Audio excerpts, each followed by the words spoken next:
Welcome back to the EAM Crypto channel. I know it's been a few weeks since I did any videos, been crazy busy, but wanted to get this video out. Wanted to go over a couple things that nobody, and I mean nobody's talking about, because all the focus has been on Balaji and his big $1 million bet and Bitcoin going to 1 million in 90 days and all that. There's been a lot of eyes on the big Arbitrum airdrop. I've been all over that airdrop. It was a beautiful thing. I'll definitely be doing a video soon about that because I think the next airdrop could also be very, very profitable. And my eyes have finally been open to just how profitable these airdrops can be.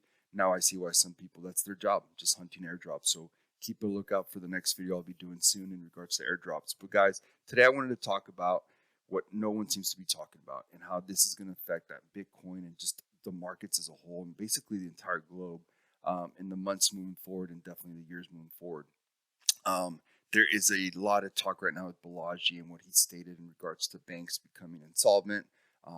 And yeah, he makes some great points, absolutely. And there's definitely something to take from that. But is Bitcoin going to go to 1 million anytime soon? Probably not. And if it did, that's actually one of the worst things that could possibly happen. Even for guys like me that own a lot of Bitcoin, it won't matter. If what he says happens, it will be really ugly. We will have social unrest. It'll probably be very hard to keep our families and friends safe. We could have some horrible social unrest happening all over the world. So let's just pray that Balaji's wrong, because if what he says happens, things could get really, really ugly, really, really fast. And who cares if you own a lot of Bitcoin if you can't keep your family safe?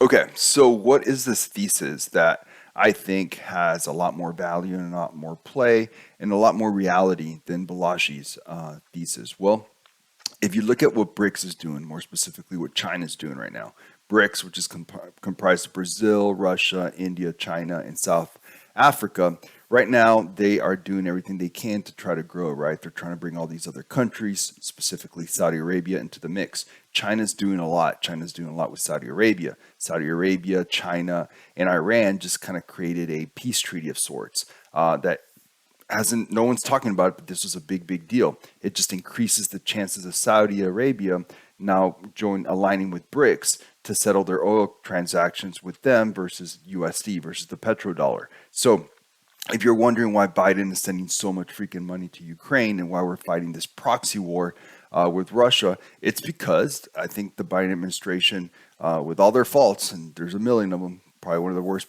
administrations ever, they do realize that if Russia is to win this war, this proxy war basically against the US, then the chances of Saudi Arabia seeking protection from Russia goes up that much more. And then if Saudi Arabia starts settling all their oil transactions with whatever currencies or basket of currencies BRICS comes up with, then that's going to destroy the US dollar. It's going to really, really hurt the US dollar. It's not going to destroy it, but it's really, really going to hurt the US dollar. So how does that affect Bitcoin? Well, look, it's just a thesis, but look, if you think about how they're going to settle these transactions and what currency, I think they're going to have to come up with some kind of basket of goods. Why? Because no one trusts the yuan. You can't trust the yuan because it's communist China, right? So no one's going to trust that currency. You can't really trust the ruble because you can't trust a dictator like Putin, right? And unfortunately, you can't really trust the U.S. now, right? Because of the fact that Biden weaponized the dollar against Russia. Saudi Arabia, looked at that and said, oh crap, we can't let that happen to us. So now they can't trust the dollar. So how does that affect Bitcoin? I think that this leads the way for Bitcoin to possibly be a part of this basket of ways or currencies that some of these countries that align with BRICS settle their oil transactions. Who knows? That could even then maybe be integrated with the way that the U.S. does things. I don't know. I'm kind of talking a lot on that one. But I do strongly believe that BRICS will have to have some kind of option and basket of ways to settle these oil transactions. I think it's one of the reasons why you see gold going up so much right now. Gold is probably going to be used in some way, shape, or form. It's going to be used with BRICS. I really, really believe that. So what if Bitcoin does that? And it would make all the sense in the world, right? It's trusted, it's trustless. There's only 21 million of them. Blah, blah, blah, blah, blah, So that is kind of like my thesis why Bitcoin could really do some amazing things. And it's a much better thesis and a much less scary thesis than the thesis that Balaji came up with. Now, looking at the chart, it's looking pretty. I don't want to make this a TA based video at all, but it is looking pretty bullish right now, right? So I think it was, here we are on the weekly. I think it was pretty predictable that we're going to see a whole lot of not, I mean, a whole lot of resistance right here around this 28K mark, all the way up to right here, all the way up to right here. What's that? 28.9-ish, 28.855.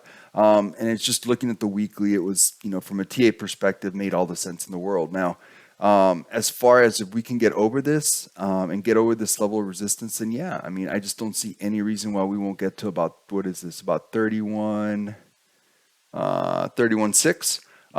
It just looks from a TA perspective almost inevitable. And then if we can get over that, oh crap, the fireworks begin, because then we get over 35K, and then there's, I mean, we can then look at the monthly, but there's really no reason to think why we couldn't get all the way up to all-time highs again.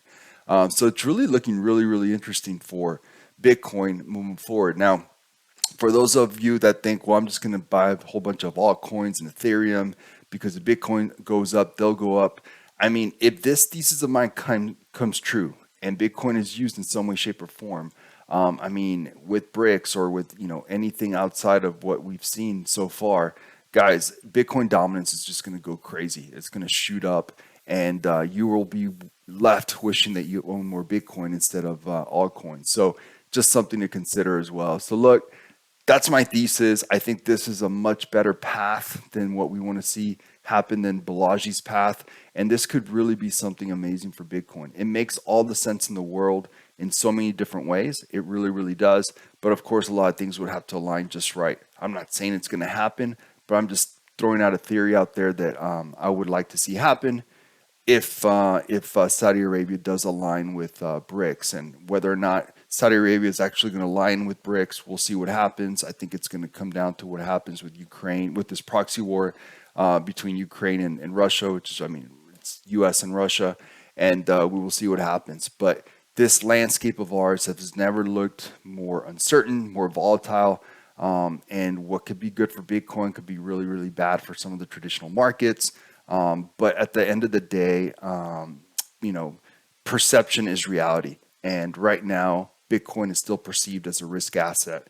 And until something fundamentally changes, maybe like the thesis that I just brought up, that's going to continue to be the case. So if you want to see Bitcoin do things outside of the traditional markets and really decouple, fundamentally something big will have to happen. So let's see what happens, and hope that you enjoyed today's video. Take care and best of luck trading.